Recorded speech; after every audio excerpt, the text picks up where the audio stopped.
ಮಂತ್ರಾಲಯ ಗುರು ರಾಘವೇಂದ್ರ ಸ್ವಾಮಿಗಳು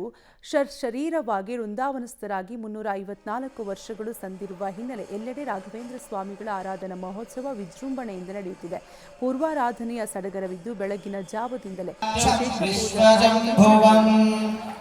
ವಿಶ್ವನಾರಾಯಣಂ ದೇವಭಕ್ಷಣಂ ವಿಶ್ವಸ್ಯಾತ್ಮೇಶ್ವರಂ ಶಾಶ್ವತಂ ಶಿವಮಚ್ಯುತಂ ನಾರಾಯಣಂ ನಾರಾಯಣಪರೋ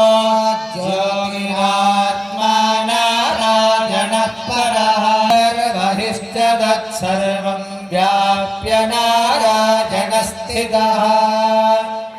अनन्तमव्ययं कविगुं समुद्रेन्दं विश्वजम्भुवं विश्वन्नारायणं देवभक्षणं विश्वस्यात्मेश्वरं शाश्वतं शिवमच्युतं नारायणं